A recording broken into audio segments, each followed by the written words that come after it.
will recognize as continuity. Another question we will address is the U.S. future in low Earth orbit after the International Space Station, the ISS.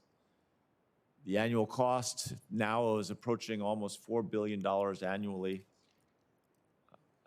just in operations. There are other commercial outposts under development, but there's still questions about how this will all shake out. We're also going to look at how space traffic management, STM, impacts U.S. missions in LEO, in low Earth orbit. How do we mitigate orbital debris to make sure that we have sustainability in our commercial space industry? This subcommittee is going to have to develop new legislation to actively remediate some of the debris that's already up there, which brings the question again of how does space exploration and research get accomplished? How do we bring nations together in common purpose? How do we strengthen science, accelerate innovation and discovery? Senate passed NASA reauthorization in the bipartisan U.S. Innovation and Competition Act, USICA, although I still prefer the Endless Frontier Act. The Space and Science Committee will continue developing upcoming legislation to support NASA missions and make sure that we find that continuity of funding. I'm delighted to welcome the panel. The Honorable Jim Bridenstine, former NASA administrator under the Trump administration, former U.S. representative from Oklahoma. Dr. Mary Lynne Dittmar from the Coalition for Deep Space Exploration. Someday I want to be associated with a coalition for deep space exploration. She served as senior policy advisor for the ISS National Laboratory. Mr. Mike Gold of Redwire Space, former associate administrator for space policy and partnerships at NASA. And Dr. Patricia Sanders, chair of the NASA Aerospace Safety Advisory Panel, former executive director, our Missile Defense Agency. I want to thank each of you for taking the time out of your busy schedules to join us here. I want to make sure that the conversation we have takes advantage of all of your diverse experiences and perspectives. I'm looking forward to the conversation. Now I will turn it over to Ranking Member Lummis for her opening comments. Well, thank you, Mr. Chairman. It's so nice that we finally get to do this hearing. We were hoping to do it in Colorado Springs in August, and it would have been so nice to be in your beautiful state then, but I'm so delighted that we're getting to do this now. This is such a distinguished panel of witnesses, and there's so much to learn for policymakers, and we rely so heavily on you to brief us, guide us, and support our efforts to support our space mission. So thank you so much. I'm so glad you got over your COVID and we're all back together again. This group of panelists is so exceptional, so thank you for your flexibility in working with us through the change and your willingness to be here today to speak with us. Your expertise is something we just welcome. So very, very nice to have you here today and finally get to do this. NASA has a long history of working with international partners, and of course that's by design. The legislation that created NASA called for it to pursue cooperation with other nations and groups of nations. Our international partnerships have grown since NASA's creation, and the success of the International Space Station speaks to the ways in which cooperation in space has strengthened our relationships on Earth. In fact, the first time I got to go to Russia, to Moscow, it was for the purpose of meeting with U.S. astronauts and Russian astronauts who were there working together in Russia. Even in times of tension on Earth, American and Russian astronauts were able to work together at the International Space Station. Now, 5 space agencies are part of the ISS project. The ISS will soon reach the end of its lifespan, but it cannot mark the end of our partnership. New opportunities and challenges await us as we step into the era of the Artemis program and the Lunar Gateway, and eventually human exploration of Mars. While we embark on new adventures, we, along with every other spacefaring nation, must use them as opportunities to manage the challenge of space debris. We must work together to ensure we both remove orbital debris and design equipment and policies to help cut back on the potential for orbital debris. I'm encouraged by efforts in the private sector to step up and help with this problem, and I intend to work with my colleagues on solutions at the congressional level to help tackle the issue. There are other challenges as well. Space is not only an area for collaboration. Competition in space looms large, and we must work to avoid a Cold War-style space race. Unfortunately, it seems some countries are less committed to this than others. Some nations don't seem interested in differentiating between military and civilian space operations. This week we heard reports that over the summer, China launched a hypersonic glide vehicle that circled the Earth in low orbit and re-entered the atmosphere. China's labeling this test of a nuclear-capable weapon a routine test of a space vehicle underlines their unwillingness to separate military and civilian activities in space. I suspect this trend will continue, and it will become increasingly more difficult for the U.S. to view advancements made in space by China as anything other than a threat to our security. To that end, the United States must continue to pursue policies that make it the preferred partner for all other spacefaring nations and help to set norms that promote access, the sharing of scientific advancement, and neighborly attitudes towards other countries' assets in space. So I'm very much looking forward to this hearing and learning from our distinguished panelists about these issues. I'm sure we are going to learn so much today that I can't wait to hear what you have to say. Thank you, Mr. Chairman. I yield back. Thank you, Ranking Member Lummis. Appreciate having Wyoming and Colorado run this committee. You've been a great partner and continue to be a great partner. Now I will recognize Ranking Member Wicker for his opening comments. Thank you, Mr. Chairman. Senator Lummis, I came down with COVID the same time as Senator Hickenlooper. I hope you're just as delighted that I got over it. I guess it just goes without saying.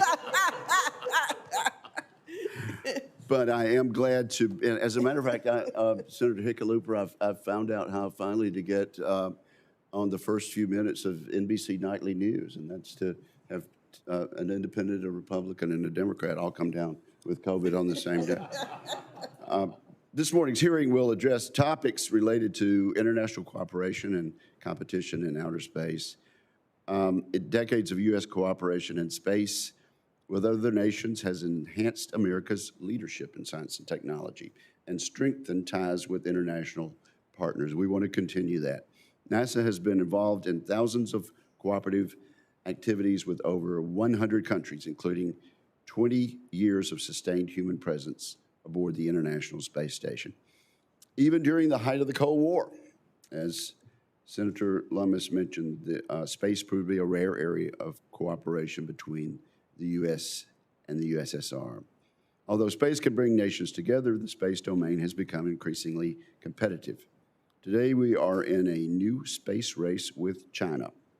Beijing is seeking to secure both the lunar high ground and low Earth orbit, LEO, to supersede the U.S. as the dominant space power. This year, China launched the first module of its space station and is eagerly soliciting international partners. Cooperative endeavors with other nations and the private sector will play a key role in helping America confront China's space challenge. NASA's Artemis deep space exploration program has already been critical in promoting U.S. leadership and cementing our alliances in space. Artemis will return astronauts to the surface of the moon and build, cheers from the audience, and build a sustained presence there in preparation for future human exploration of Mars in this decade. Rather than going it alone, the Artemis program envisions major contributions from international partners such as Canada, European nations, and Japan. In addition to relying on other nations, Artemis will also employ unique capabilities offered by commercial space companies for key aspects of its mission. I look forward to hearing from our witnesses today on both the opportunities and the challenges NASA faces in competing against China, as well as carrying out the international commercial partnerships for Artemis, the International Space Station, and other programs. NASA needs clear congressional reauthorization and direction to keep Artemis on track and support other cooperative efforts. And I'm delighted to report to you all that this is a priority of the chair of the full committee, and I appreciate her efforts in this regard. The committee's NASA Authorization Act, which passes part of the Endless Frontier Act, includes many provisions to accomplish those goals. I'm proud to have worked with Senators Cantwell and others on the NASA bill. I hope my colleagues in the House will work with us. Let's find a space vehicle to attach that NASA bill to and get it signed into law at this pivotal time. Thank you, Mr. Chairman. Thank you very much, Senator.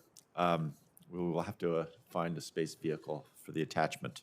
Now we can hear from our witnesses with their opening statements. I think we can start with the Honorable Jim Bridenstine. Thank you, Chairman Hickenlooper, Ranking Member Lummis, Ranking Member Wicker, and Senator Moran. It's great to be back in Washington, D.C., testifying before this committee. I want to thank this committee for the strong, apolitical, bipartisan support that this committee has shown to NASA and its agenda. I think that's critically important for a lot of reasons. When you're doing projects that take multiple decades in nature, we have to have continuity of purpose. Continuity of purpose requires Congress to engage, be involved, and support the efforts of NASA in an apolitical, bipartisan way. And when that happens, this is the most important thing, when that happens, we are able to achieve international cooperation in a way that is often very difficult.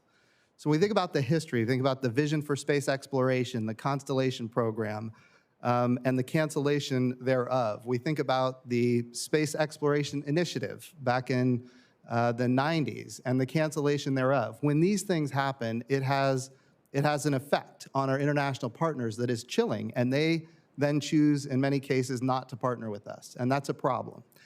But what I will say is that if you look back at 2017, we passed the NASA Transition Authorization Act in a bipartisan way, House and Senate. It was signed by the President in 2017, and of course, the current NASA administrator, then Senator, came to that event in a bipartisan way to say, look, NASA needs to have continuity of purpose. So passing an authorization bill, in my view, is critically important. We have to have that to demonstrate to the world that we have resolve as a nation to accomplish these very impressive things and to stay ahead of our competitors.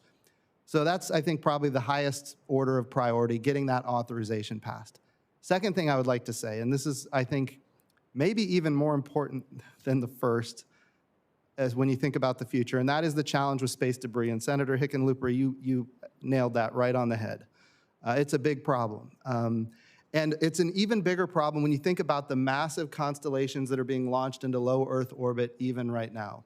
So we think about how the FCC licenses these constellations. They look at a constellation, let's pretend it's 15,000 satellites large, and they say there's a certain percentage of those satellites that are going to not be able to maneuver and not be able to re-enter. In other words, they become derelict. And they say they apply a 1.5% chance for every satellite. So if you launch 15,000 satellites, that's 225 satellites that are derelict. And then they say there's an aggregate collision risk for those 225 satellites, and they came up with a probability for a 15,000 satellite constellation that said there's a 1 in 44 chance of a collision in space. Here's the fundamental flaw with that. it only includes derelict satellites, which are 1.5% of the satellites. There is still a probability of collision for the other 98.5% of the thousands of satellites in that particular constellation. We don't know what that is. They have a maneuver capability. We don't know what that probability is. But let's say there's a collision that's going to happen that is a 1 in 10,000 chance of a collision. And if you maneuver, that probability goes down to 1 in a million. That's fantastic. We love that. We don't know that that's the case. And so we're licensing satellites right now. It's a known unknown, and yet we're still licensing the constellations, which I think is not a good idea. But at the same time, here's what we do know. If it goes down to 1 in a million, which we don't know, but let's pretend, and that eventuality happens 10 million times, that means there's going to be 10 collisions. So if the probability goes down to 1 in a million and there's 10 million maneuvers, then there's 10 collisions. This is a massive problem. And by the way, I want to be clear. It goes beyond that.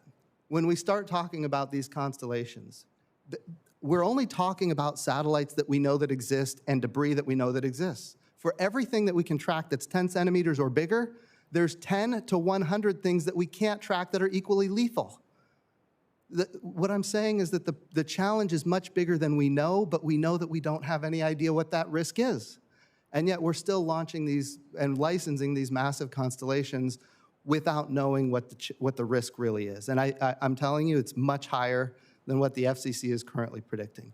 I will also tell you, on the 1.5% derelict satellites, that's not right. It's going to be higher than 1.5% that can't re-enter.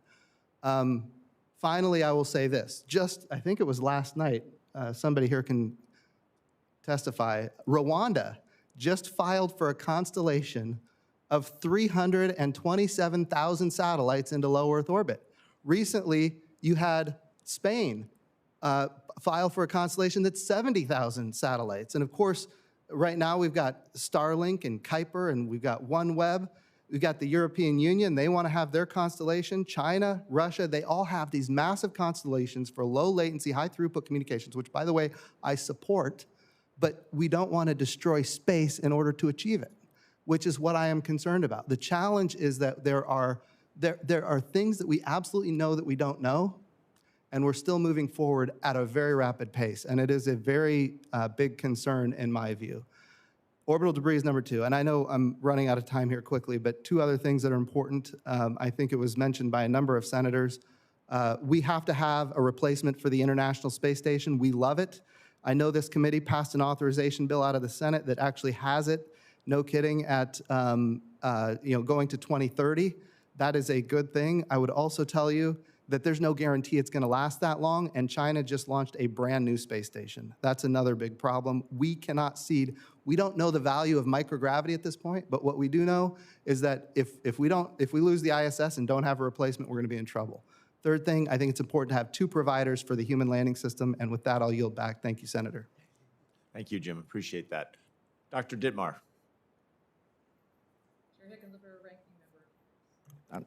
Chair Hickenlooper, Ranking Member Lummis, Senator Moran, Ranking Member Wicker, members of the subcommittee, thanks for the invitation to appear before you today. It's nice to be back in front of this committee with such a distinguished panel to discuss my thoughts on the topic of today's hearing.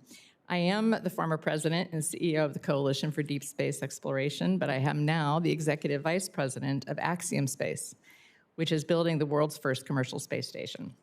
So I wish to note that while I'm going to discuss some of Axiom's plans as to illustrate my discussion, the positions that are presented here are my own and do not represent the official opinion of my employer. With that out of the way, my discussion will focus on competition, that aspect of today's hearing. It's often said that we're at an inflection point in space, and while that's true, the phrase glosses over complexities, challenges, and opportunities already pointed out that confront us now and in the years to come.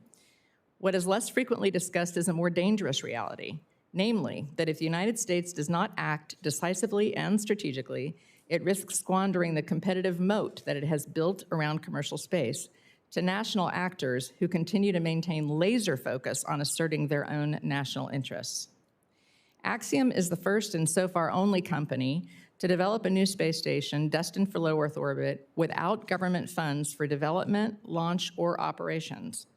Beginning by building modules that extend the functionality of the ISS, it will provide capabilities for a broad array of users, researchers, astronauts, government, international customers, and the business community.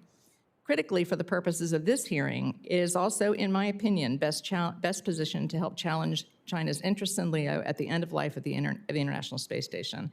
And indeed, it was for that latter reason more than any other that I joined Axiom. It is tremendously important for the U.S. government to recognize and respond with urgency to the situation our nation and space industry is facing. Simply put, it is China's goal to establish a leading position in the economic and military use of outer space, as they have stated publicly for many years. China recognizes the immense strategic value of space and intends to seize the opportunity to develop economic value by dominating a space-based economy. Space has become part of China's Silk Road economic belt, part of its plan for geopolitical and economic dominance. In my written testimony, I refer to the U.S.-China Economic and Security Review Commission's 2019 report to Congress, which offers a comprehensive analysis of what Beijing calls its space dream and how it hopes to achieve it. China is playing the long game, make no mistake, bolstering their space capabilities through military-civil fusion and through the exploitation of weaknesses in the U.S. space industrial base and our glacial pace of acquisition and procurement, and of the stovepipe nature of our national agencies. With regard to LEO, NASA, and by extension its stakeholders, are facing uncertainty.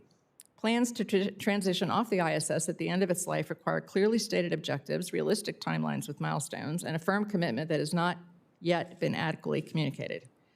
At present, NASA is describing its objectives partly in terms of continued access to LEO, envisioning hardware development under its new commercial LEO destinations program using the same acquisition strategy that works so well for a commercial orbital transportation system, COTS, and eventually for commercial crew.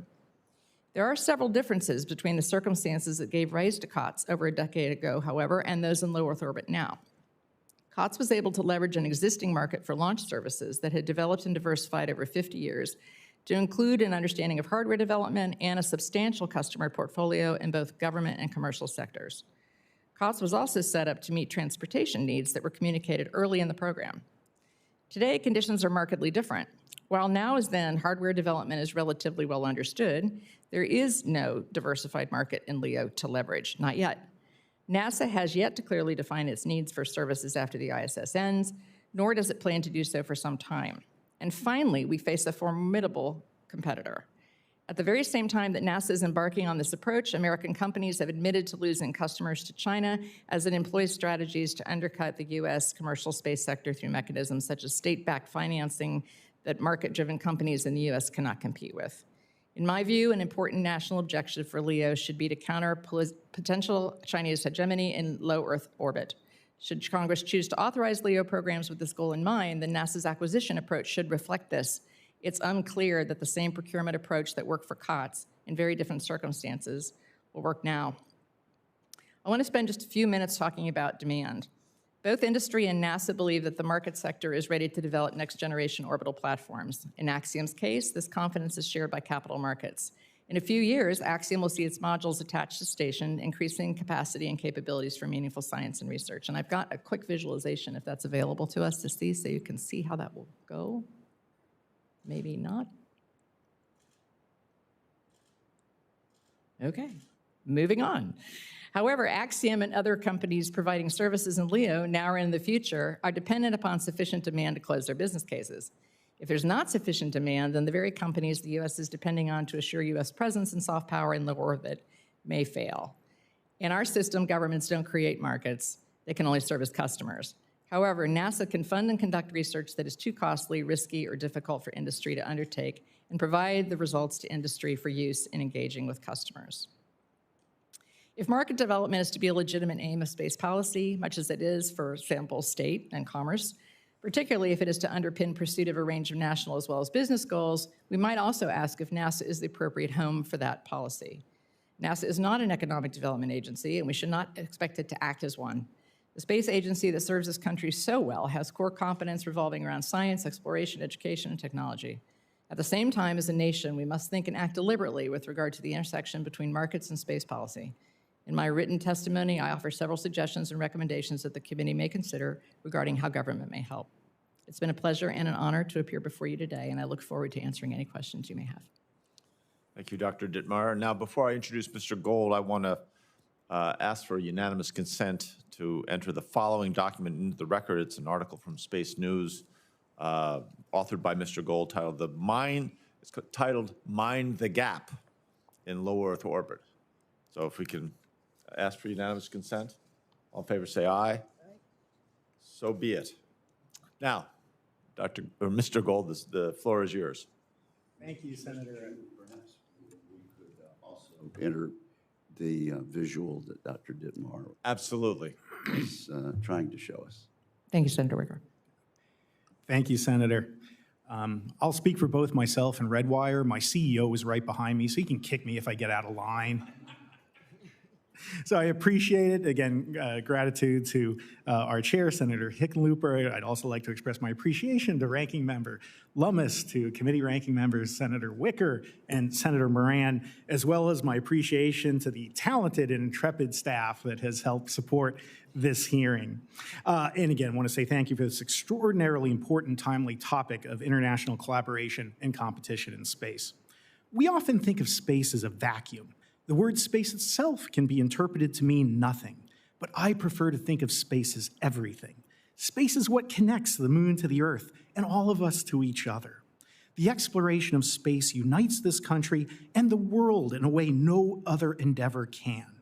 And the desire to unite humanity is at the very heart of the Artemis mission.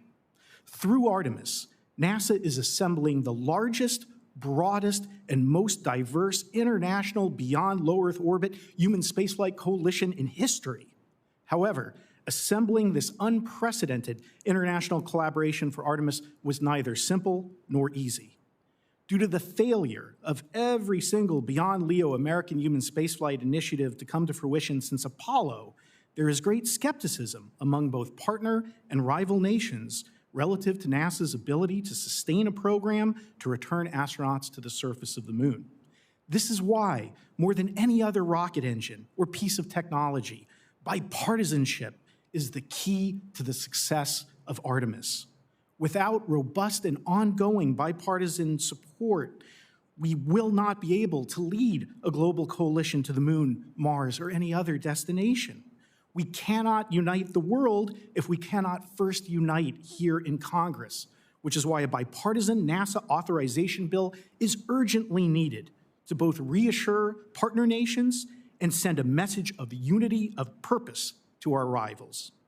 I want to thank this committee for already passing NASA authorization language through the Senate as part of the U.S. Innovation and Competition Act, and urge your counterparts in the House to proceed with alacrity so that the entire Congress can adopt a NASA authorization bill that strongly and explicitly endorses Artemis. Beyond technology that we develop via Artemis, the policy surrounding the program is just as important.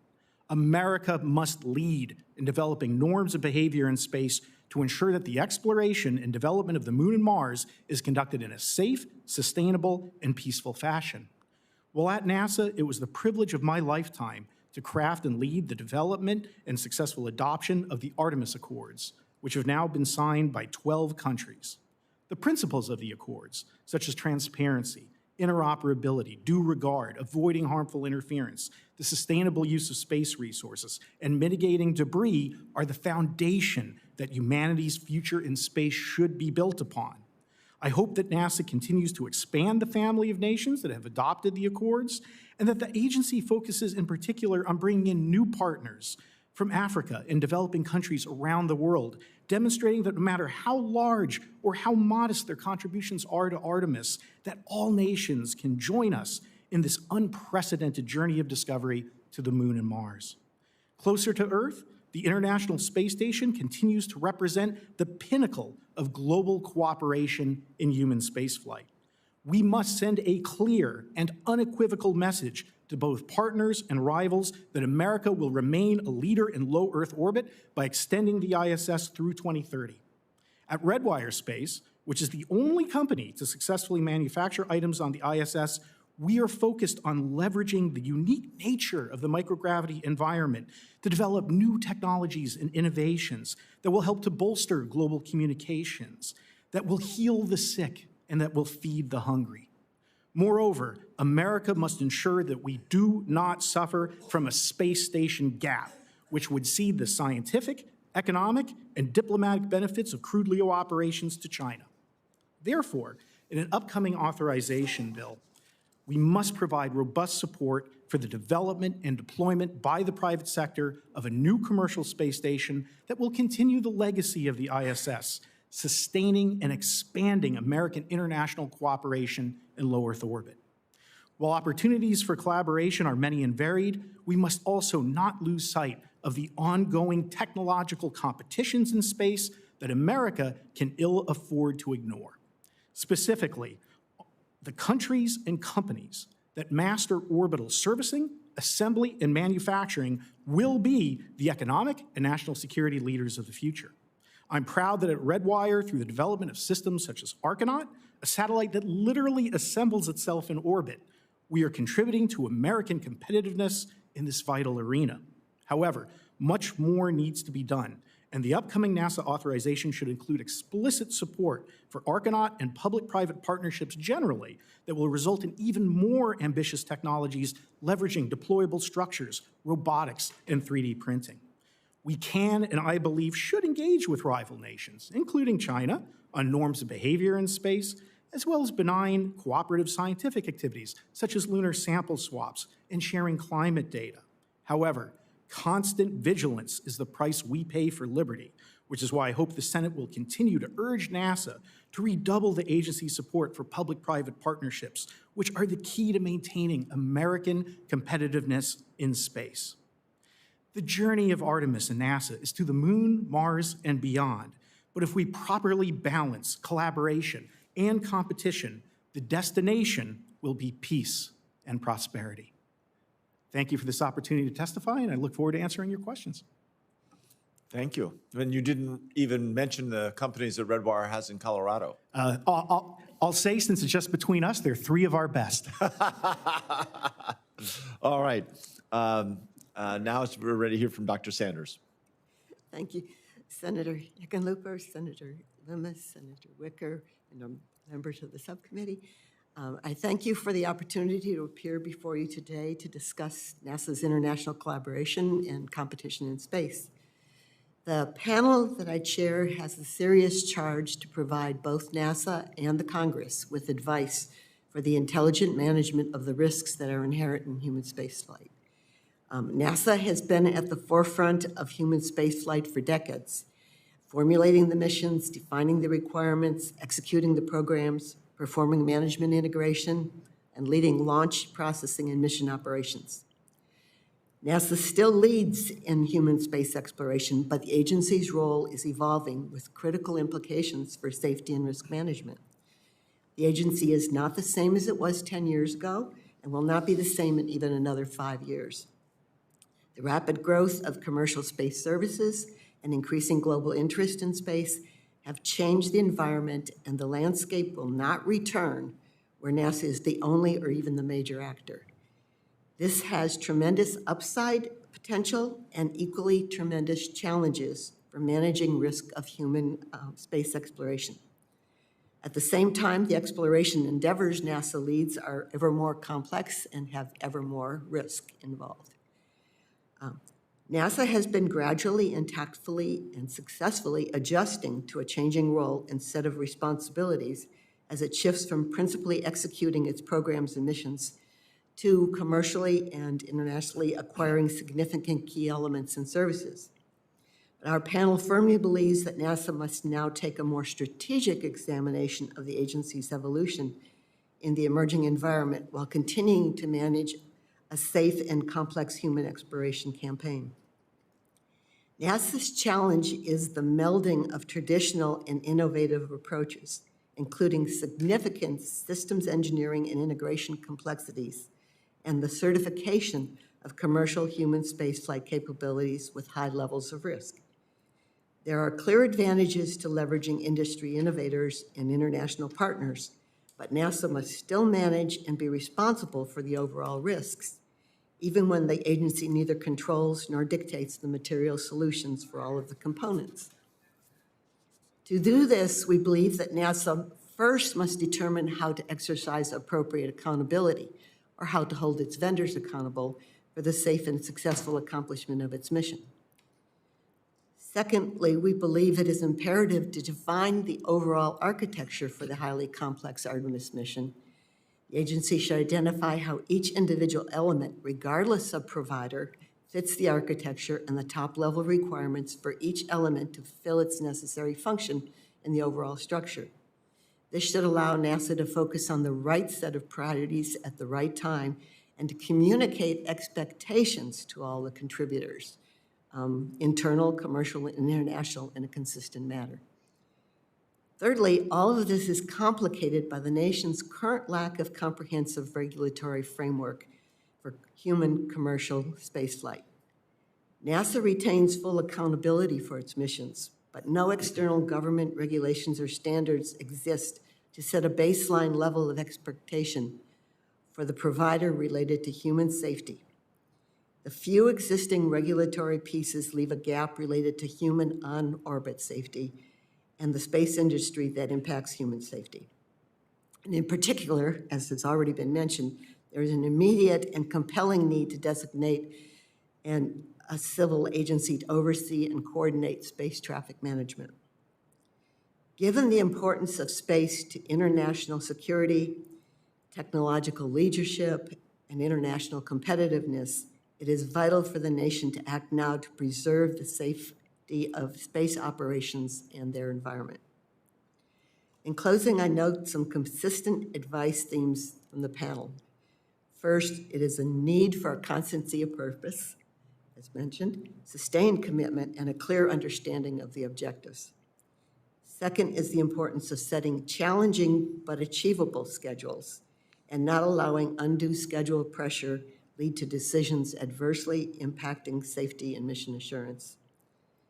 And third is technical baselines and schedules that are mutually consistent, realistic, and achievable, and supported by adequate and stable resources. We encourage NASA, in partnership with the Congress, to hold fast to the foundations of risk management while embracing and not fearing alternative methods to achieving those fundamentals. And I look forward to your questions. Thank you. Great. Well, thank you all for your comments and appreciate the breadth of experience you bring to the table. We'll now start a round of questions. Each of us will get, well, hopefully we'll get 5 minutes. We try to stay on schedule. It's always hard. I always ask if in responding to a question, if you can keep it to a minute. That allows us to get 4 questions in. If necessary, we can come back to a second round of questions, or there are so many questions to ask each of you. Anyway, I'll start. And I'll start with Mr. Gold. Appreciate your work at NASA with the international partners in establishing these, the Artemis Accords and that cooperative spirit. In your testimony that I looked at last night, you said space is a crucible that demands the formation of global coalitions. So how can Congress support NASA's goals to expand the coalition of international partners in space? Thank you, Senator. I can tell you, and I'm sure the former administrator would agree, NASA pays a lot of attention to Congress.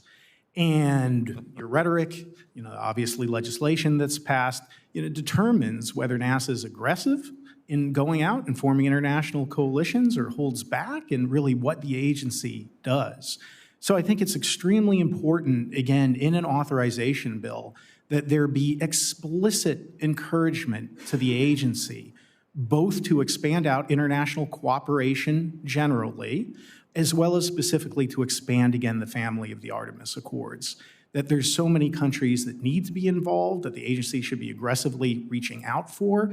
We need to lead by example and establish norms of behavior before there's conflict in space. And I know it's cliche, an ounce of prevention now will prevent a pound of trouble down the road.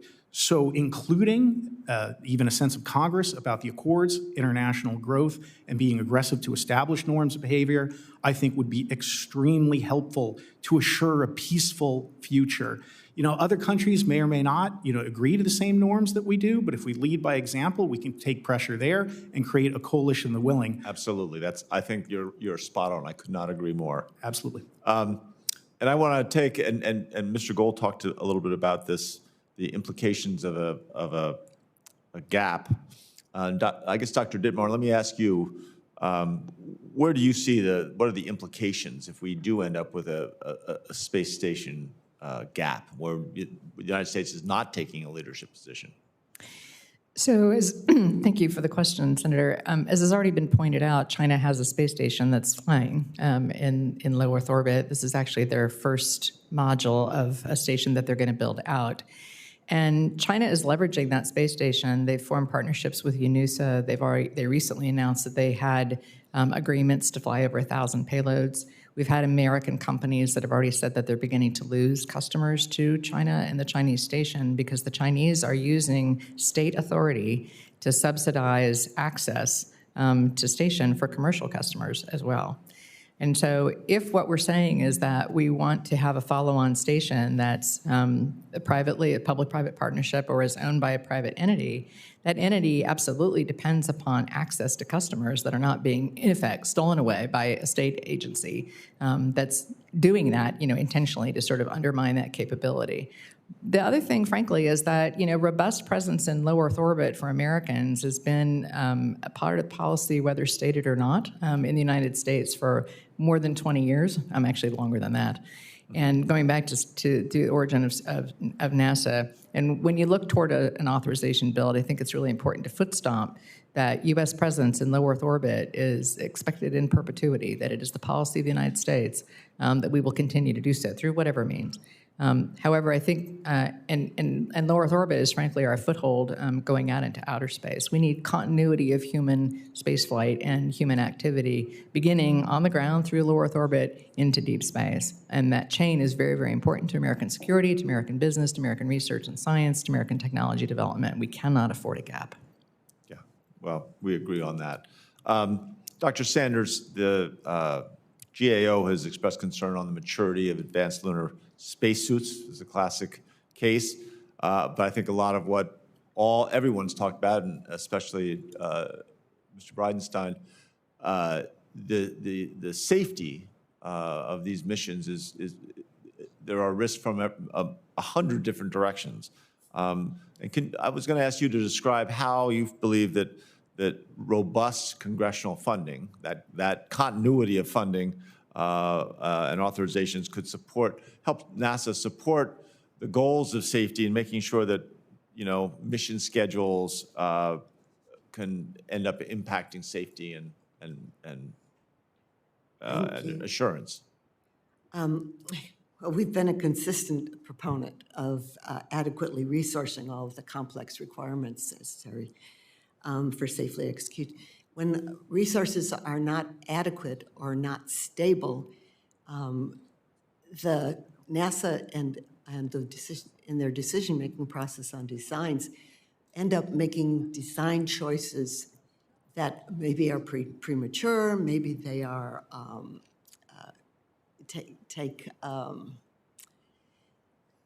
risks that they wouldn't necessarily take if they didn't have to live within a resource that isn't adequate, or if they don't have the stability of the resources.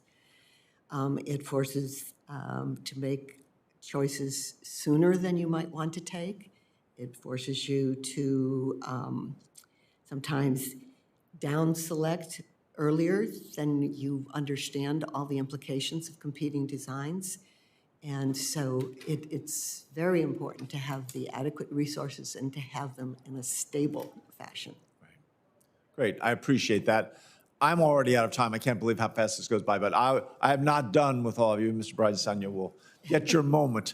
I'm going to turn it over now to the committee chair, Senator Cantwell, who has been working on these issues for a long time, as long as, probably longer than most of us. Anyway, let me turn it over to the chair. Thank you, Chair Hickenlooper, and thanks for holding this subcommittee hearing, and to you and Senator Lummis for spending so much time to try to bring focus to the needs for authorizations, and thank you to the witnesses. I think I'll start with you, Mr. Bridenstine. Obviously, one of the past times you came before this committee, you spoke very fervently about the need for authorization, and yet it's been since 2017 since we've actually had an authorizing bill. So I sometimes feel like NASA wants to have the money without the authorization. That is, that it works not to resolve the conflicts that we have with members, that basically it just realizes as long as you can just get the dollars, it's okay. Well, that's not okay. And so I just want to be clear with the panelists, if you could give me some feedback on some of these issues. Do you think that we need an authorization bill? Yes, 100%. Yes. An authorization bill is vital to send messages to our partners and rival nations for the unity purpose of Congress. Yes. Dr. Sanders? Yes. Okay. So do we need to have more testing and analysis of rocket launching and the capabilities that we're looking for in the next system? Do we need more testing and analysis? Yes. You can always have more testing, there's no doubt, and more analysis. At some point, and I like the way Patricia Sanders mentioned it earlier, we have to manage risk. So it depends on what system we're talking about, and but certainly there's value to more testing. Dr. Dittmar? So having been involved in the development of the space station, I would just echo what Jim said, which I'm was just talking about, I'll get to space stations in a minute. specifically rockets? Yeah. No, what I was going to do is simply speak to engineering.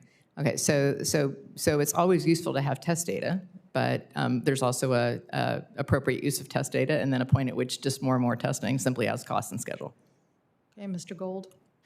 Senator, this country hasn't had a human spaceflight program beyond low Earth orbit in a very, very long time. We are going to have to relearn some critical lessons, as well as developing new technologies and new systems along the way. So testing and making sure that we have a safe system that's robust and effectively competes with China and other nations is going to be critical. Leveraging the wonderful private sector companies in your state, as well as those three that Senator Hickenlooper mentioned of Redwire in Colorado. Okay, Dr. Sanders? Strong proponent for adequate testing and analysis. As Mr. Bridenstine had said, it's not possible ever to completely and fully, totally eliminate risk, and you want to manage it. But the way to manage it is through knowledge, and as much knowledge as we think we have about systems, we continue to learn things about parachutes, about compatibility of components. Do you think NASA materials. Houston needs to have more oversight over the Artemis program and its schedules and launches I think there. than is currently provided? I think there. Oversight from the Congress or No, from NASA Houston. Oh, from NASA Houston for the Artemis program. Yep. Well, certainly there's a lot of different centers that are involved in the development of different components of the Artemis program. I think it's important that NASA has a robust capability to do the integration, and I think until recently that has been lacking. But my understanding is, and I'm not there anymore, but my understanding is they have really plussed up the systems integration piece that has been missing for a while. Dr. Dittmar?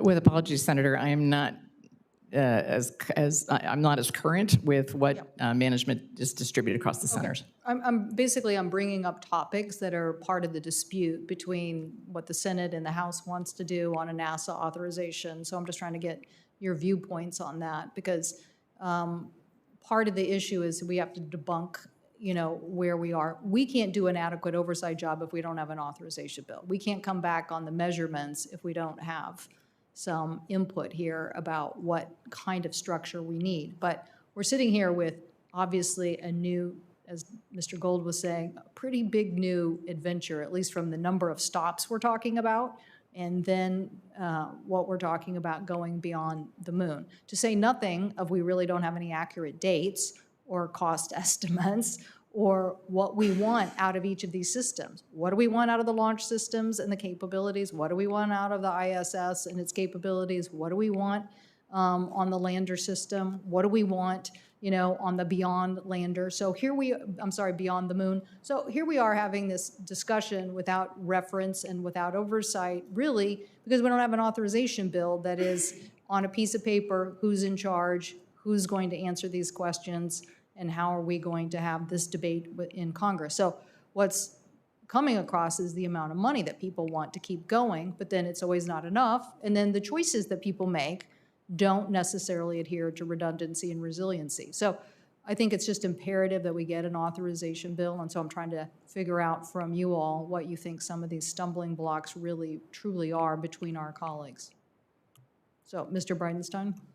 Ma'am, I think that's all. I agree with everything you just said. I think that's exactly right. And I would also say that one of the biggest authorization bill, big piece of it, but have continuity of purpose over time requires an apolitical bipartisan consensus on how we're moving forward. And if we can put that in an authorization bill, it sends a signal to everybody globally that we have resolved to accomplish these objectives. And then, as this hearing is titled, we have the opportunity to go get international partners. If we don't have that resolve, if the international partners don't trust that we're actually going to accomplish what we're saying we're going to accomplish, the first thing they're going to do is they're going to go to China, which already has, you know, they're what they call the Chinese International Space Station, and now they've entered into an agreement with Russia for going to the moon and establishing a lunar base. Our international partners have a history of partnering with other nations when we don't have that continuity. So the authorization is important for that purpose too. Okay, Mr. Gold? Senator Cantwell, when Administrator Bridenstine sent me overseas to negotiate the Gateway commitments, it was because of statements that you made that we were able to complete that negotiation. I was told outright by an international partner, why should I believe anything that you're saying relative to Gateway, Artemis, and NASA's plans? And it was only by arguing the bipartisan support that Artemis had that we were able to bring them from going over to China. Bill, those doubts will continue. Well, one of the reasons why NASA's authorization is on the USICA, America's Competitiveness Bill, is because we've passed this twice now out of the Senate to have no results in the House.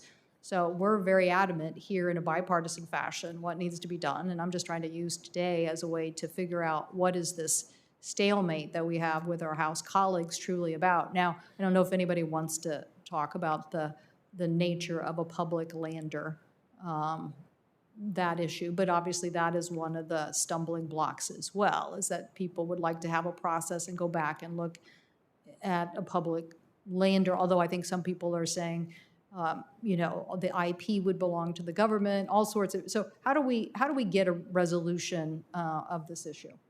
Do we have other members waiting? Sorry. I think you are on such an important point that Okay. Okay, thank you. I don't know if we have colleagues here, so I don't want to hold up somebody if they're on. no, there's no one in the queue. Oh, thank you. Well, that's They're all voting. They're all on the floor voting.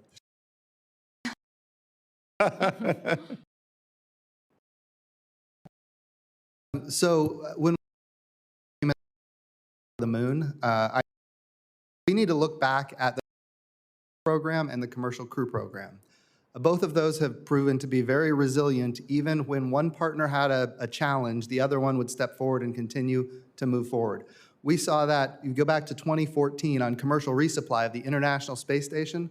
We saw, you know, at the time it was orbital ATK, they had a problem resupplying the International Space Station, a rocket failure, a lot of cargo blew up. And then in 2015, SpaceX had a rocket blow up with the International Docking Adapter and other cargo.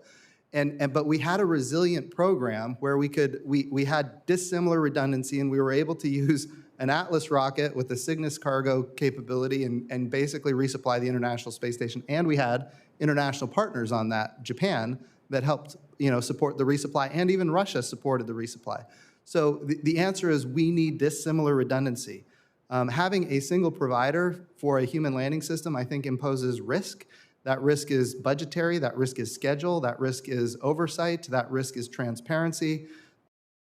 I think if we have multiple that are on cost, on innovation, and those providers are getting customers that are not necessarily the government, I think that's a good thing for the program. I think that was the original intent. I think that's why when, Congress initially funded the Artemis program, there was an anticipation there would be at least two in the competition. I was fully supportive of that, and that's what we were pushing for.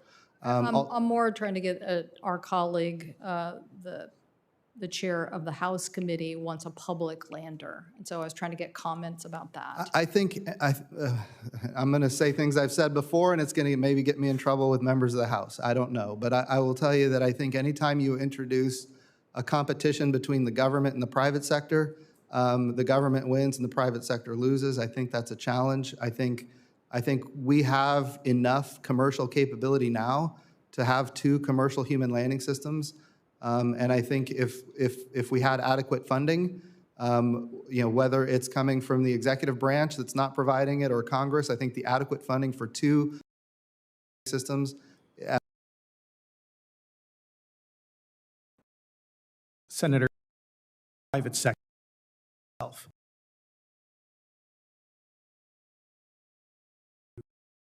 Station. And now is, as you mentioned, and direction. And those are two things that we certainly hope Congress will be providing via an authorization bill. And certainly we're advocating for the House to move quickly. Well, we're trying to resolve these issues. So the point you should take away in NASA, really, if they're listening, should take away is we need an authorization bill. We're not going to continue to have this game where you just get appropriations. It is not going to serve the Artemis program or NASA well. But we have to resolve this issue. And frankly, it's frustrating to me to see the spirit of NASA turned into, the cheering of billionaires or competition with each other, because I'm pretty sure that that's not what our mission of Artemis is about.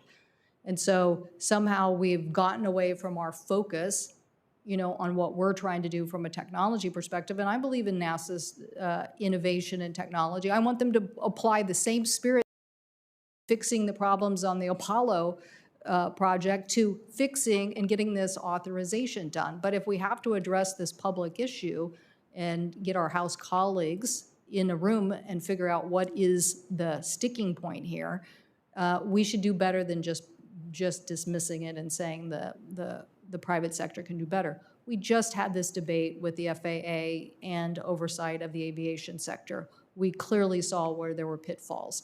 So we have to figure this out and resolve our differences so we can get legislation, so Congress can do its oversight job, so that Senator Hickenlooper can continue to play a great role here in pushing this. And then we get the international aspect of this. But right now, it's been since 2017 since we've had a bill. And so you ask yourselves, why are we in this situation where the dates that are on a piece of paper right now make no sense as it relates to the Artemis program? Everybody knows that. So how is that a good strategy? So let's resolve these issues. Dr. Sanders, do you have any suggestions about how to resolve this issue about a public lander versus commercial landers? Do you have any input, or Dr. Dittmar? I think that, yes, the commercial industry is capable, increasingly capable, but NASA always still has to be accountable for the success and the safety of their mission. So it's important for them to be able to have enough influence and interaction in order to have that, ensure that accountability. And also, NASA has a great deal of experience, a great deal of talent that they've acquired over decades. And so there's a time for collaboration as this is going on. And we saw that in commercial crew. There were times when SpaceX and there's times when Boeing have had problems to solve. And NASA has been able to help them solve those because of the experience they have. So I don't think it's a clear, straight turn it over to commercial, nor is it a clear, straight that NASA develop everything by itself. Well, that's why I predicated my question earlier on that list and wanted to know what you thought about giving NASA Houston a larger role on that oversight. look, we've seen where the same mistake was made by the FAA in deferring too much to aviation manufacturers when it came to the oversight. So, and we have huge technological advances. And so there's a lot to know and to be tested. So we need to have this structure. I want a very strong NASA oversight of these companies, very strong. I'm not supportive of NASA stepping away and turning it over to the commercial side. But we have to figure out what that looks like from an authorizing perspective and put that in a piece of paper. Mr. Gold or Dr. Dittmar? I would just add quickly with regard to the lander, I don't know what the particular rationale is underlying the various positions. But one thing that might be pointed out is if NASA is engendering, and I'm in agreement with Jim, I think we need at least 2 would be good. We definitely need redundant capability if we're going to take this approach. If you need a dual path, basically. So if you're going to do that, one thing the government can always do is assert what amounts to eminent domain, right of first use. So that if, and I'm speculating, if the issue having to do with the public lander has to do with whether or not the government could count on being able to use it as it saw fit, in the same way that it can with regard to a government-owned asset. And there's been a great deal of discussion. I'm one of the people having the discussion over the last several years having to do with what's the appropriate role of government in signaling, in particular to international allies, as Mike's already pointed out, and adversaries.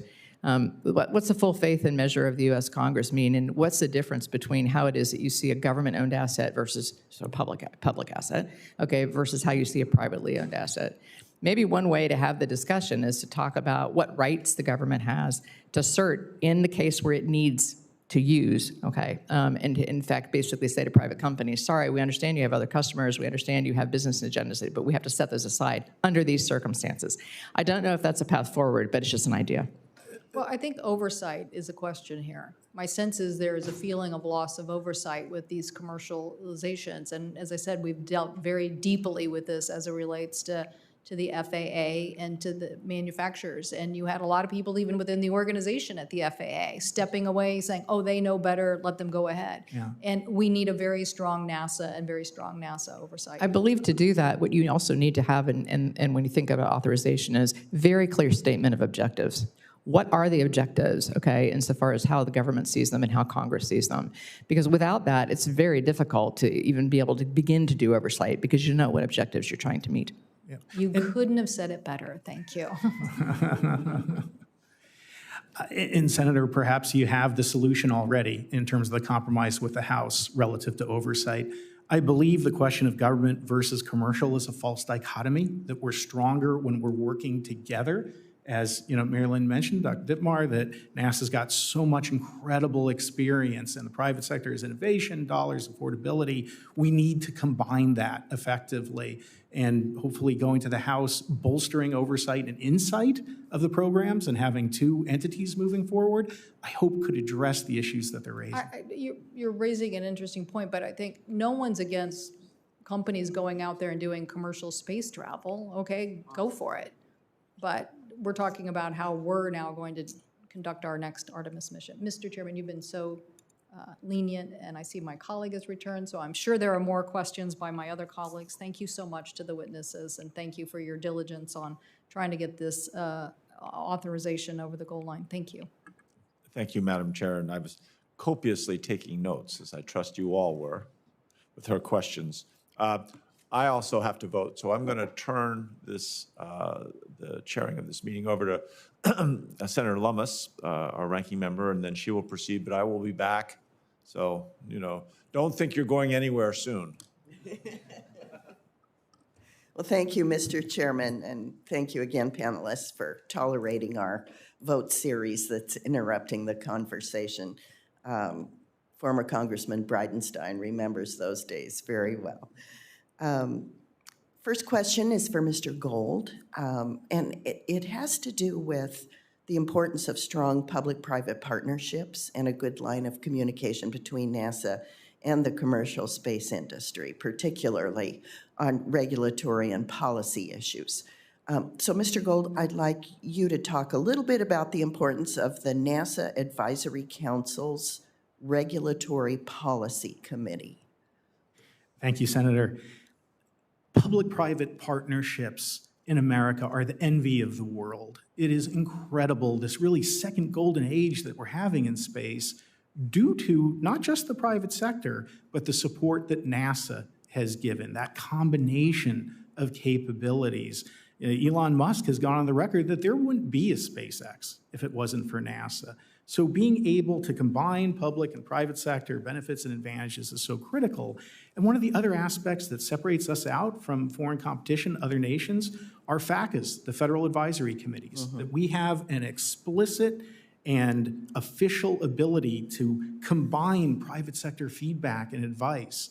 And in this world, as Senator Cantwell just mentioned, where we're dealing with some pretty extraordinarily policy issues, the NAC Regulatory and Policy Committee is really the only place where NASA can go to get private sector feedback that represents not just companies that are new, like SpaceX and Blue Origin, Virgin Galactic, but also Boeing and Lockheed, the traditional and terrific space companies that have brought us so far. So having that common ground where both the new and the traditional space companies can come together to advise NASA is just critical and will allow us to leverage the power of the private sector in support of NASA's goals.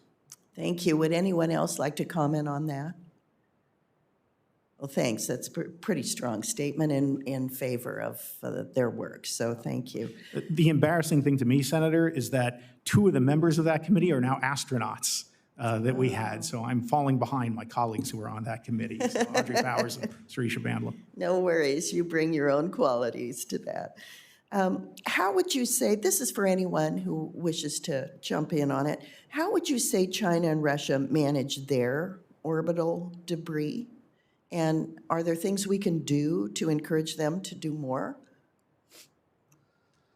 So everybody claims that they follow the guidelines that NASA creates and is adopted broadly by the U.S. government, and then it goes and goes to international fora, and people say, we all agree on these guidelines. In practice, do all nations follow those guidelines? Absolutely not.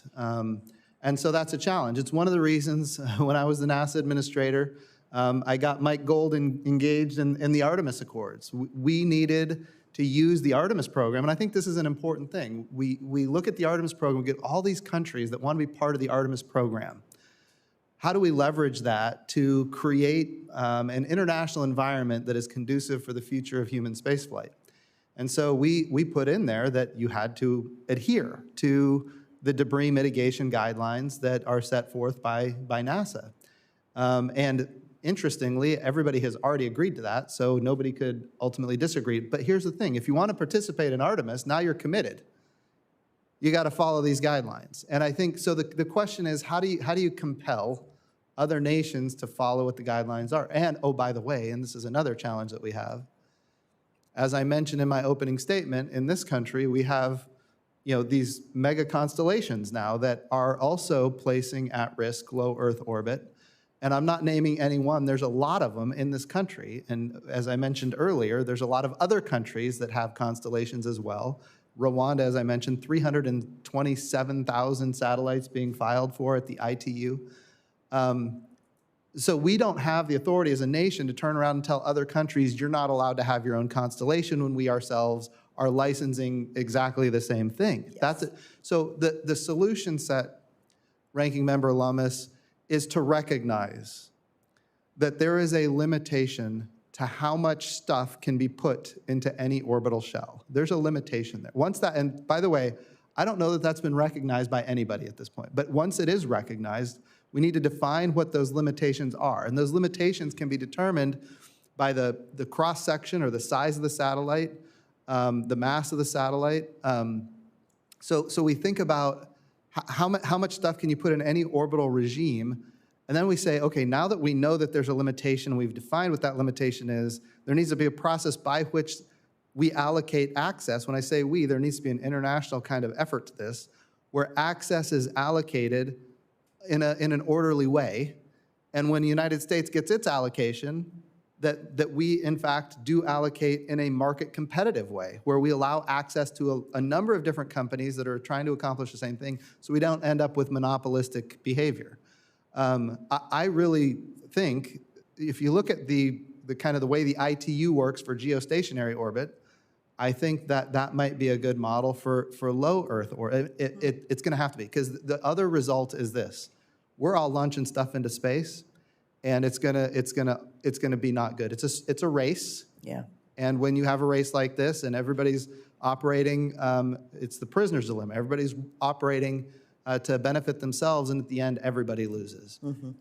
It's the tragedy of the commons, and I think that's what we're facing right now in low Earth orbit. And there is no regulatory regime that manages it appropriately, and there's certainly not an international regime to manage it appropriately. Okay, so the ITU is, International Telecommunications Union, it's a subset of the UN. and would the UN be the proper organization to also be the umbrella organization for this? Well, so, wow. It's a challenge for sure, because I would say that the ITU works, and I'll tell you why. And Mike and I were just talking about this earlier. There are countries that are at war with each other that want to have a satellite in geostationary orbit, and they go to the ITU to work it out. So it works, and it has worked very well in geostationary orbit. Right now, there is nothing for low Earth orbit, and I think that's a problem. Does anybody else want to weigh in on this before we move on? Yeah. Senator, if I may, space should be about joy and discovery, not danger and fear. And per your question about China and Russia, that's what we're getting with their debris.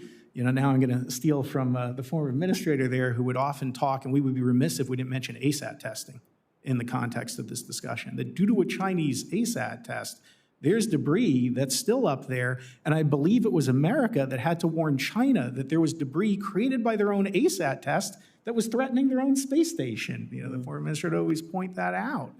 So they are not particularly responsible actors. There's Chinese debris that comes down from every launch. We don't know where it's going to land often. In the last couple of launches, it could have even hit America. We don't know.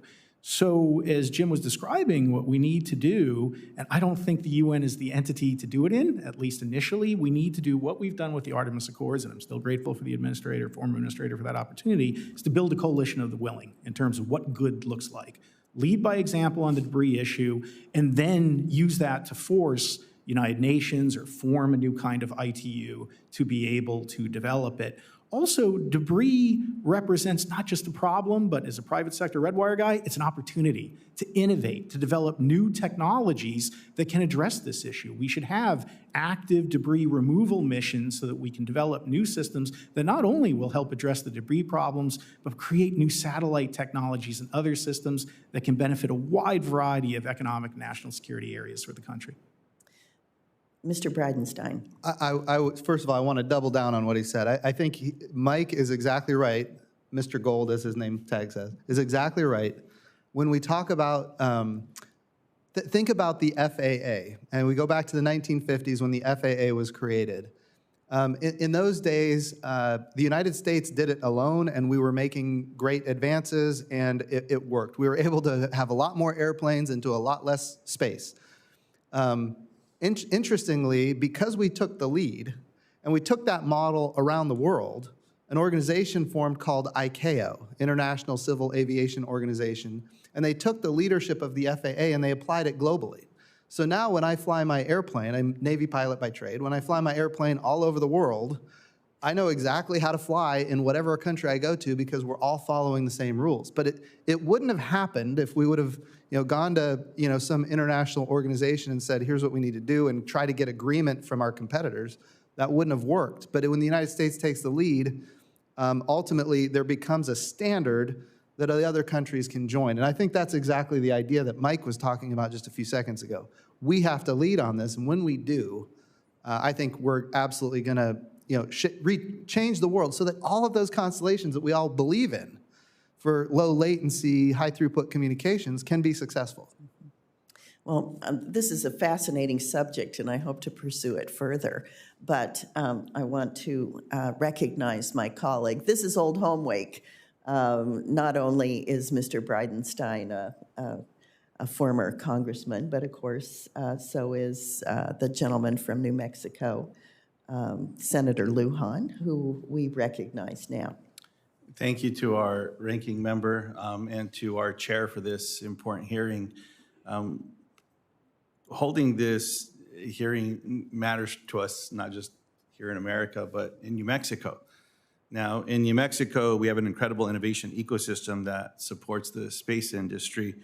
There's substantial research being done at the universities, the Air Force Research Labs, the Satellite Space Operations Office, and 2 of our 3 NNSA Department of Energy national laboratories. We have the home to the first commercial spaceport in the United States, where Virgin Galactic successfully launched its most recent spaceflight as well. Now, to our former administrator and colleague in the House, small launch companies are facing pressure as governments all over the world subsidize their launch industries. To ensure that NASA keeps a capability that many, including yourself, have said is critical, do you think NASA should expand the scope of the rideshare office to be a small satellite launch office charged with assessing mission needs relative to all available launch options in order to determine the best solution on a mission-by-mission basis? So I'll start by saying this. When I was in the House, I was a big champion of the Venture Class Launch Services Program, which was basically a bill that enabled NASA to support small launch companies in when you're trying to launch a small vehicle to a very specific orbit. We're talking about 500 kilograms to 1,500 kilograms. We didn't have a capability, 5 or 10 years ago to do that to a very specific orbit. So the Venture Class Launch Services Program was used to let the private sector know that the United States government has an interest in seeing the ability to launch small payloads into specific orbits. And it worked. And now we're seeing a lot of these companies develop that capability. I would also say when I was the NASA administrator, you mentioned Virgin Galactic. I mean, we had value from the fact that we could put our payloads at NASA on those vehicles. Of course, it benefited them, but it benefited NASA. The challenge that we had at NASA is, you can get microgravity testing with drop tests where you might get a couple of seconds of testing. You can do parabolic trajectories where you might get, minutes, like 8 or 10 minutes, 30 seconds or whatever. But then when you talk about after that, you've got to go to, low Earth orbit. So a lot of these small launches, whether they're usually suborbital, there's opportunity there that I think, Virgin Galactic, Blue Origin are making available to NASA. So I do believe the United States of America has an interest in making sure that these companies are successful because it's in the interest of our country that they're successful for a whole host of different testing and science reasons. That being said, as far as that particular program, I would love to give you an answer, maybe do a little more looking into it and give you a more specific answer about that specific question. I appreciate that. And the next question I have is for both our former administrator, Dr. Dittmar and Mr. Gold. One of the bills that I'm working on is building off an idea that has proven to be successful with other federal agencies, and that's establishing a foundation. We're working on one with the Department of Energy, one exists with the National Institutes of Health. And it's been able to strengthen public-private partnerships to be able to attract that private capital and to make these investments. Now, as the former administrator and leaders in the private industry for space, do you agree that if we fail to harness the full commercialization potential of NASA, we will fall behind countries willing to do so? I absolutely think so. And I think, my friend Mike Gold talks about it as, our competitors in the world are never going to out-entrepreneur the United States of America. And the best innovation that we see coming usually comes from small, innovative companies. And so I think in many cases it's in our interest to make sure that we have those public-private partnerships for these unique opportunities. It's important to also remember that, that when we have those public-private partnerships, the goal is for those companies to go get customers that are not the United States government. And if they do that, it drives down the cost to the American government. And we need to make sure when we enter into public-private partnerships that there's still competition in the marketplace so that the competitors are competing on cost and innovation and safety. Dr. Dittmar? So I would just agree with everything that was just said here. And I think public-private partnerships, public-private partnerships, they've become, quite the thing to talk about in space over the last 20 years, but they've been extant in this country since we started the country. They've been used in a variety of different ways to create infrastructure. And we're looking for a whole ecosystem in space, right? One that supports everything from ground test equipment all the way up to orbital spaceflight and then beyond. There's opportunities we probably haven't even thought of yet in terms of how to utilize public-private partnerships to advance that. What the United States needs is to be able to have enough strategic flexibility that it can pull whatever levers it needs to sort of be able to advance the private sector as well as advance the government intention and have those things work together. So yes. I appreciate that. And Mr. Gold, I'm going to ask for you and Dr. Saunders to maybe submit your answers to the record on that particular question. And then the other question I have for the panel that I asked for you to submit to the record, we'll submit it, is the importance of spaceports, and especially the example that I shared with Spaceport New Mexico about the continued improvements to America's spaceports are needed to grow not only our industry partnerships, but also for safe and sustainable government use. So I'll submit that to the record. I want to be respectful to Mr. Blumenthal's time as well. And I want to thank the ranking member for her acknowledgement today. The chair recognizes Mr. Blumenthal. Thank you, Madam Chair. Nobody's going to out-entrepreneur the United States. Sounds like famous last words. The idea of a public-private partnership when it comes to space, the idea of an ecosystem, brings back memories of my law school days when people were saying we should have a course at Yale Law School on the law of space. Only at Yale Law School would anyone make that suggestion. And it was dismissed as one of those bubblehead, imaginary topics. But there is no real law of space, is there? I mean, and should there be? Should we be thinking about if we're going to have commercialization in space? You compared it, Administrator, to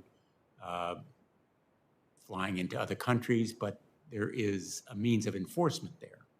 You can ground pilots. You can take action that provides enforcement of rules of the road, so to speak, rules of the sky, rules of landing and taking off and equipment and so forth. But there isn't any in space. And so, I mean, if there are 3 or 4 commercial flights going up on the same day, maybe from the same place, you're going to have a lot of objects up there. You already have a lot of objects bumping into each other, except they just don't have human beings on them. And having human beings and having commercialization for expanded purposes, either of surveillance or other missions, complicates it. Should we be thinking about laws and enforcement mechanisms in space? So Senator is the only recovering attorney on this panel. I may go ahead and take that one. And for the record, it's not just Yale. I'm actually giving a lecture at Georgetown Law School tomorrow on space law. So it's certainly taken root. I do want to open with that there are laws in space. There's the Outer Space Treaty of 1967. There's the Registration Convention, the Agreement on the Rescue of Astronauts. So there are a series of international agreements that set rules that nearly every country or spacefaring country certainly have agreed to abide by. However, there is a substantial gap that you're pointing out now, where in the Outer Space Treaty in Article 6, it requires authorization and continuing supervision of private sector activities. And we here in the US have yet to define how that continuing supervision will occur for non-traditional activities, be it satellite servicing, which we've mentioned, private sector space station, orbital debris removal, rovers, commercial rovers on the moon. We haven't defined that yet. We've been using Band-Aid solutions via the FAAST and the FCC but one of the most important things that Congress could do would address this issue, just create a process that's predictable and we know what to do here in the US, because frankly, it's a competitive issue. That predictability is key for investment, and if we want to keep our countries here and keep innovation and keep entrepreneuring here in America, we need a predictable, reliable, and transparent regulatory system for commercial activities, which we don't have explicitly yet. I think that's an excellent answer, and obviously I should have been more definitive or more specific in saying there's no law. That there are, in fact, gaps in the law, which means I probably should attend your lecture tomorrow at Georgetown. And I realize that law is the least glamorous or exciting aspect of space exploration, but I'm very interested in your answer that,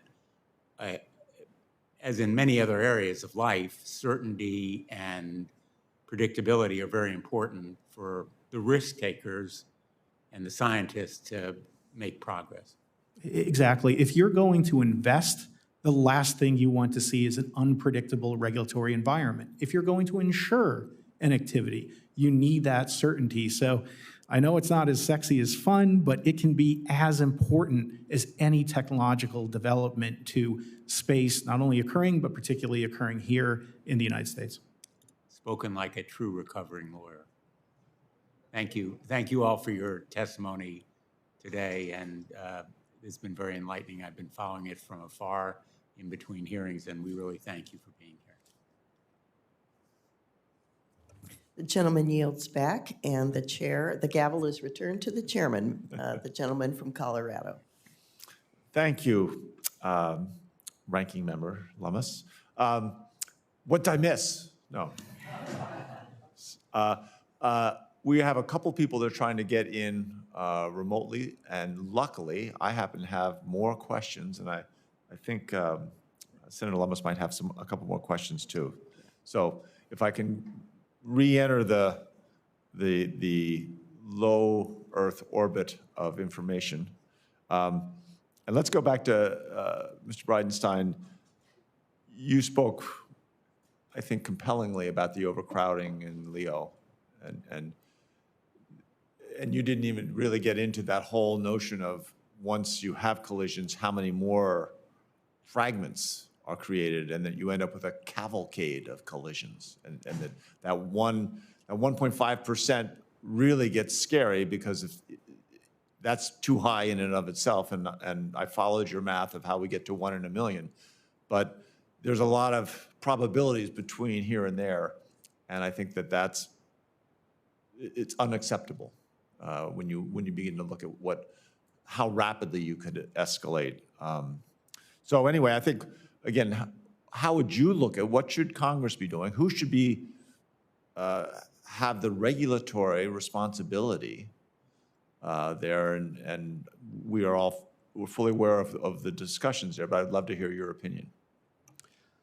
Right now, the regulatory authority for debris mitigation falls to the FCC, the Federal Communication Commission, and that is based on a law passed in the 1930s. Mr. Gold could probably tell me the specific date, but there was a law passed in the 1930s that gave the FCC the authority to regulate spectrum. And from that, satellites, emit, all kinds of transmissions. And so from that, they say we have the ability to regulate satellite, debris and orbits and that kind of thing. Which, by the way, it's good that they're doing it, because if they weren't doing it, nobody would be doing it. So they extrapolated the law to take that authority among themselves.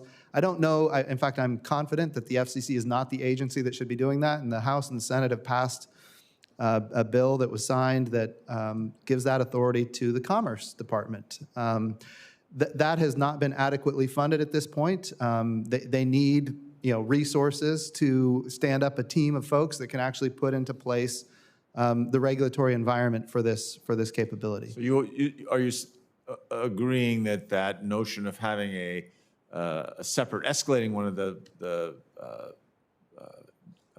departments from Commerce up to? Yes, I know exactly what you're saying. So the Office of Space Commerce. Yes. Yes, so 100%. Office, that's the word I was looking for. Yes, Office.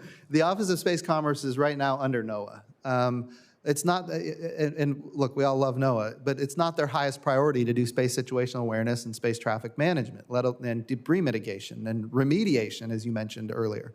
So since that's not, NOAA isn't probably tremendously enthusiastic about that. I do believe it is a high enough priority. It needs to report, the Office of Space Commerce needs to report directly to the Secretary of Commerce and be responsible to the Secretary for achieving the outcomes that we're looking for. As far as what the FCC needs to do right now, given the risk that's in front of us, they need to consider that even satellites that can maneuver do have a collision risk. And that risk doesn't just come from other satellites, it comes from lethal, non-trackable debris. For every piece of debris we can track that is 10 centimeters and bigger, there's 10 to 100 pieces of debris that we can't track. So they need to take that into account when they start thinking about the collision risk for low Earth orbit. Once we recognize that there's a lot of risk here that right now is not being accounted for, I think it's important for us to say, okay, how many objects are we able to put into any orbital shell? And once we define that, then this is where the international piece comes in. We recognize that there's a limitation. The question is, how do we allocate access to those orbital shells? And that we need to have a process by which nations can get access to that. And the United States of America needs to make sure that its allocation is of course, adequately spread among competitive companies for a competitive marketplace. Right now, none of that is happening. It's a race, and the race is ultimately going to result in disastrous consequences if we're not careful. It reminds me a little bit of the old, if you remember, as popularized in movies by Hollywood, the Oklahoma Gold Rush, or the Land Rush, where they'd all ride out and they had to stake off their little territory and they would be shooting each other. And I mean, it is to a certain amount out of control. Dr. Dittmar, just continuing on that, this importance of having international agreement on how we are going to regulate this debris that's up there. And this is one of those things, I mean, the first thing when I have a nightmare is usually about cybersecurity, but this is now becoming, it's equally imposing onto my sleep patterns. So how would you look at what should Congress's role be towards building or moving towards an international agreement on the appropriate regulation of space debris? So following on conversations that we've sort of already been having here around the table, one of the things that's really critical about authorization acts is that they are signaling devices. They signal not just to the United States what the intent of Congress is, and especially its investment and continuity of purpose, but they also signal to the international community. So other countries look to see what Congress does. They look to see what is written into policy that's then expressed in an authorization act. And one thing I'd like to see, I'm in complete agreement with Jim with regard to elevating the Office of Space Policy, completely making sure that it is consistently staffed across administrations to the extent that you can. You can certainly express an intent, okay, and the intent of Congress, that it is adequately staffed and resourced with appropriate expertise, okay, and then it is a direct report to the Department of Congress and the head of the Department of Congress. And so doing so while you're investing it, okay, with the authority to begin then developing the sorts of regime, this has been, Jim's talked about one approach, which is sort of to look at literally what you can get into orbital shells and start thinking about regulation that way. But to invest them with the authority to be able to actually begin to work in that way. Just doing that, okay, will convey to the United States how seriously the United States is taking this. It's going to also help. There's a big PR war going on. I mean, it is a competitive issue, but there's a huge PR going on. You're just basically going to send a message to essentially all the stakeholders here. All right, look, no, we're serious about this. We're going to start pulling this together. We need to develop a regime. We're going to invest this office with the authority to be able to do that. And it also signals to the rest of the world, now the United States is serious. We're going to take a leadership position here. Here's who's going to be accountable for actually being able to do it. And I know that sometimes from the outside that doesn't seem like much, but it really is a big deal. No, I buy that. And just as a frame of reference, the Office of Space Commerce, I believe, still does not have an executive director. So we're in the market of hiring. So if you have networks or connections, step forward and take one for the country, if you could. All right, one more question. I'll turn back to Ranking Member Lummis. And I guess I'll ask Mr. Gold this, since we're looking at global leadership, in technological leadership, you know, obviously leading edge technologies are evolving and innovating at lightning speed in our commercial space industries. Which technology do you think are most critical to make sure that the United States doesn't cede the leadership role to our competitors such as China? Yeah, thank you for such a terrific question, Senator. There's really two areas that I would highlight. One is we're at a period where robotics and satellites are merging to create something entirely different. At Redwire, for example, I mentioned the Argonaut satellite, which uses robotic arms to build itself. We're also developing satellites that will literally print themselves, leveraging the 3D printing technology that we've done on the International Space Station. So when it comes to this orbital servicing, assembly, manufacturing, we cannot fall behind China and others in this area. And the key to developing that is more public-private partnerships. The other area I would cite is microgravity. That the microgravity environment is a whole new arena for scientific and commercial research. I believe it's why China is investing in their LEO space station, and we are just beginning to understand the biotechnology, the fiber communications development, new supercomputer chips. Everything functions differently in low Earth orbit, in the microgravity environment, and we must invest and develop those capabilities because it's going to change everything. So those are the two areas I would recommend focusing on. They are good ones. All right, I'll turn it over to Ranking Member Lummis. I might come back with one more question, but. Thank you, Mr. Chairman. One of the strategies that China's been using to increase its footprint in space is helping developed countries, or excuse me, developing countries, gain access to space. For example, in 2019, China provided satellite development and launch services to Ethiopia to launch that country's first satellite. So it seems to me the U.S. is generally more focused on relationships with nations that are already spacefaring. Do you see a value in the U.S. helping countries without programs access space? And how do you think we could or should do that? Mr. Bridenstine.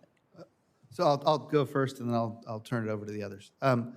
So when we think about the value of low Earth orbit specifically, Mike mentioned a lot of items as far as biotechnology and things like that. We think about pharmaceuticals, immunizations, the ability to create human tissue using your own DNA, your own adult skin cells. We can use to create your own tissue for regenerative medicine. The idea that we can use advanced materials, we can create, potentially in the future, we'll be able to create an artificial retina for the human eyeball so people who have macular degeneration don't have to lose their eyesight. So these are things that are being tested right now on the International Space Station. And when we cede that to China, if we don't have a replacement for the International Space Station, they're going to be able to benefit economically from all of those values of microgravity that we're not going to have access to in the way that we currently have access to. Now, as far as the international piece, we have built capacity for countries in the past. We think about, well, I don't want to name any specific countries, but we have worked very hard on all of our international partners on the International Space Station. 15 countries operate the ISS. We've got 19 different countries that have had astronauts on the ISS. Those capacities are largely built by us. And when we decide we're not going to have a next generation space station, which right now is the signal our country is sending by not funding the next generation human space station. I will say I saw defense or the appropriations bill for CJS, I think it had $101 million in there for LEO commercial destinations, which I think is fantastic. But that's still not enough, just to be honest. We need more. We don't want to cede that territory to our biggest competitor, primarily because all of that capacity we built for these other countries is going to go to them. And they're going to start benefiting from that. So we have to maintain the leadership here. I think it's absolutely important. countries that, when we think about Artemis and the Artemis Accords, we have been inviting countries that don't even have a space program to participate in Artemis in whatever small way they can participate. Because in my view, space is a tool of diplomacy for this country. It's something that every country wants, and we can help provide it. So when we think about the big picture, kind of how the nation thinks about agreements around the world, I think space needs to be on the table regularly. When we do trade agreements, when we do any kind of large negotiation with another nation or many nations, space needs to be on the table because it is a great tool of diplomacy that can improve our position. Senator, it's a great question, an even better opportunity for me to vent. The Intergovernmental Agreement, the IGA, which was the agreement that established the International Space Station, it's extraordinarily difficult, if not impossible, for other nations to join the IGA, which has prevented NASA from reaching out to other countries that don't have space programs or have space programs they just started. The Artemis Accords were in many ways a reaction to that we wanted to create a vehicle that no matter how modest your program was, even if it's just a couple of graduate students, that you could contribute to this unprecedented journey to the moon. And in the initiation of the Artemis Accords, you had countries like Luxembourg that has a relatively small but mighty space program. And there, by the way, shout out to the embassy there in Luxembourg that's been so supportive, but also United Arab Emirates, which again has done amazing things in space, but wasn't a traditional ally, certainly not on the International Space Station yet. So through the Accords now, it's so important that we reach out to developing countries. I was so proud when Brazil joined the Artemis Accords because that was our first Latin American country. And I certainly hope that we can proceed in Africa, where, by the way, China has been very aggressive in terms of international diplomatic development. We need African countries in the Accords supporting not just the Artemis program, but sensible norms of behavior. And I think that's our best vehicle to proceed and get these countries involved.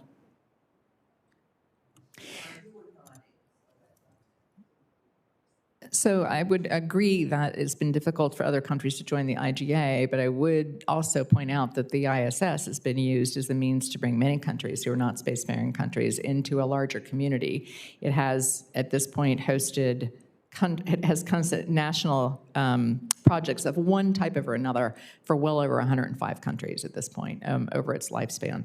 And so it served as a tool of tremendous international diplomacy, not just among the original 15. Interestingly enough, I'm back old enough back in the days that Brazil was in discussion about that, right? So this is very nice to sort of see that come around again with Artemis Accords. But so it has actually done that. From the Axiom side, for example, as we're developing that space station, we're getting a lot of interest from internationals who see the commercial opportunity as a way to sort of bring themselves into the larger community of nations that are flying professional astronauts from those countries who are able to sort of use that. So there's a lot of interest. I mean, we're finding that just even from a business point of view, let alone sort of national interest point of view. I think if we cede this to China, I am alarmed, frankly, and I mentioned earlier that the reason I joined Axiom was I saw them as best positioned at this particular point in time, and I still believe that. But I am alarmed by what I see as the potential for a gap, which you've already talked about earlier. And it goes back to what I said about objectives, right? I mean, in my written testimony, one of the things I said, and I think I said it orally too, is that our objective needs to be assert and maintain U.S. leadership in low Earth orbit, not just in low Earth orbit, but in all of space. But when we're talking about low Earth orbit, that's always been done through exercise of soft power and use of soft power to bring other countries to our side. So I think it's absolutely critical that we continue to do this. Dr. Sanders, is this something you wish to address? Well, I will talk about the International Space Station and just quickly reiterate a point that was made earlier about the importance of having a persistent presence in low Earth orbit. We look at it from the panel's perspective on the risk reduction that it provides for further exploration.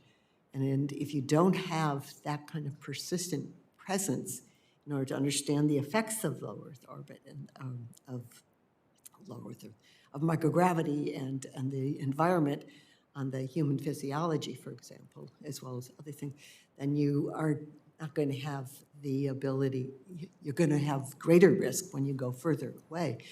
And so there needs to be that, and there needs to be a good transition period, a good transition handoff to whatever follows the ISS, and there needs to be something to follow the ISS. however we do it. Thank you very much, panel. I yield back. Thank you, Senator Lummis. Senator Cruz has joined us. Are you ready for your questions? Thank you, Mr. Chairman. Welcome to the witnesses. It's good to see all of you again. Thank you for your good work. As everyone on this panel knows, the International Space Station has been a big priority of mine for a long time. And not only is it a critical tool for projecting American leadership in space, something all the more important with the Chinese successfully putting the core module of their space station up in April of this year. But we've also invested over $100 billion in it. And to be fiscally responsible and prudent, we need to get maximum use out of that investment. Multiple times, the Senate has taken up legislation I've introduced to extend the ISS through 2030. The extension through 2030 was part of the NASA Authorization Act, which the Senate passed unanimously at the end of last year. It was also part of that same NASA Authorization Act that was included this year in the U.S. Innovation and Competition Act, which was passed by the Senate in May. And it's something that the current administrator, Senator Nelson, strongly supports as well. And so both the current administrator and the prior administrator, we worked together on this extension. It is common sense. It is bipartisan. We're waiting on the House to act. And we will see if and when the House does act. But at least on the Senate side, it is 100-0 if this extension makes sense. And I'll mention to the chairman, so there were battles in the prior administration because there were a few misguided voices in the Trump administration that wanted to retire the ISS early. And Senator Nelson and I on this subcommittee took turns taking a 2x4 to the administration on that question. And it only took about 300-0 votes for them to realize that perhaps their position was not going to prevail in the Senate. But we need to see the House act. Let me ask the witnesses, look, I think we're going to get the extension done in one vehicle or another. It's the right thing to do. It's long overdue, but given the experience of the panel, I'm curious, technologically, from a safety perspective, what is keeping the station from lasting longer than 2030? From lasting through 2035 or 2040? There's a lot of expertise on this panel, and so what's your collective judgment on that question? I'll go ahead and start. First of all, Senator, the wounds from the 2x4 have recovered quite nicely.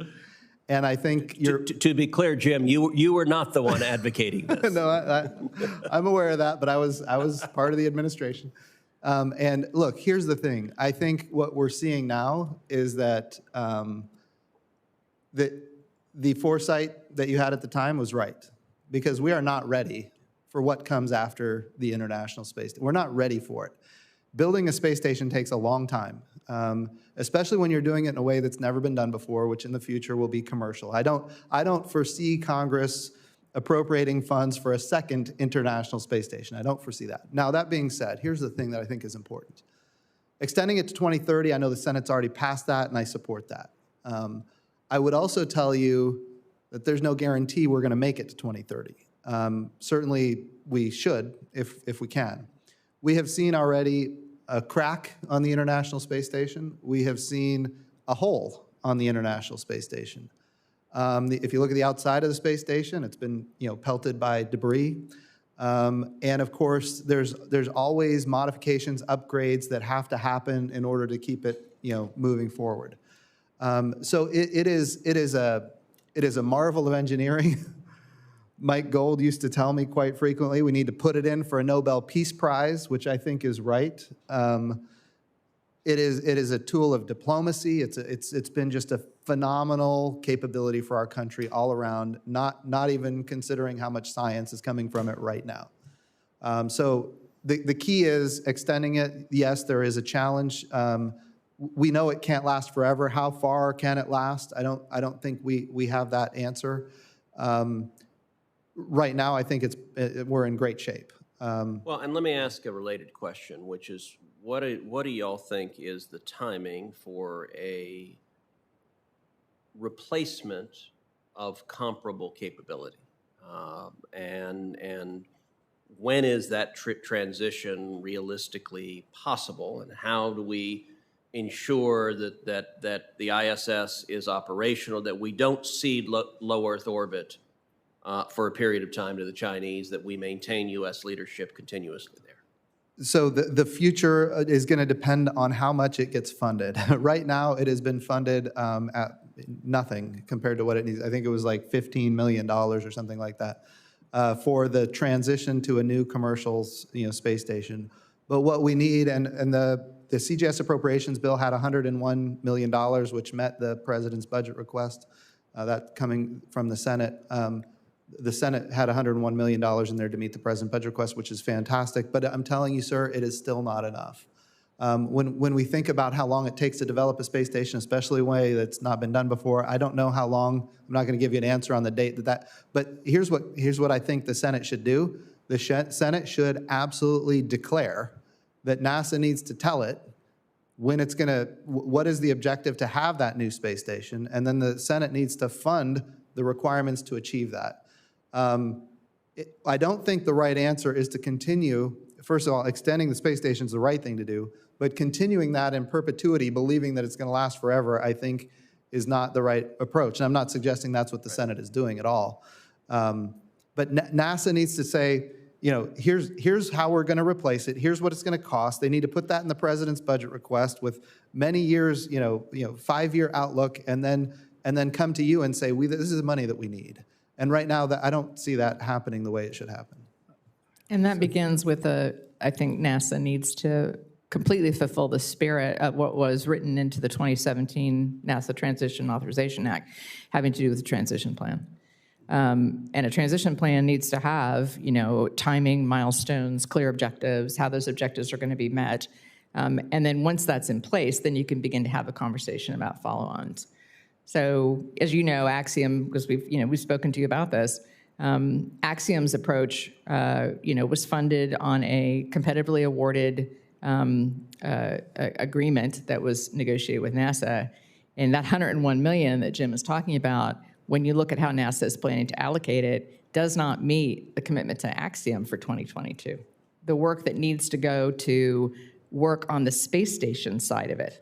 In other words, for the station to do the analysis that's needed in order to be able to ensure that Axiom can reach orbit and dock by 2024 is not funded completely in that amount, let alone looking at the creation of dual path, for having maybe more an alternative to it. So I would agree, definitely more funding is needed, but also NASA needs to be clear about objectives and the means that it sees at this point, understanding that any transition plan is going to be a stake in the sand at the moment. It's going to have to be iterated upon. But it needs to be much clearer about what those objectives and milestones are. So, Senator, I don't know if I can enter this into the record, but I borrowed my son's ISS folder for today's testimony. I'm such a fan. We talk about a lot of recycling on Earth. And I can tell you that's even more important on orbit. As you pointed out, and again, I appreciate your support and your 2x4. That kept us going during some difficult times. We need to squeeze every minute and ounce of capability out of the ISS. And in terms of when we should be retiring it, again, I'm a recovering attorney, but the engineers tell me there's seals that will wear out, et cetera. But there's still going to be good hardware. And we should look at, yes, maybe there was a point of retirement, but continuing to leverage the hardware that we can continue to use as part of another system or as part of a smaller system. And as we discussed before you arrived, at Redwire Space, we're the global leader in microgravity research, development, manufacturing, only company to actually build things on the ISS. And we're looking at a future with biotech and organs, et cetera, that you can build.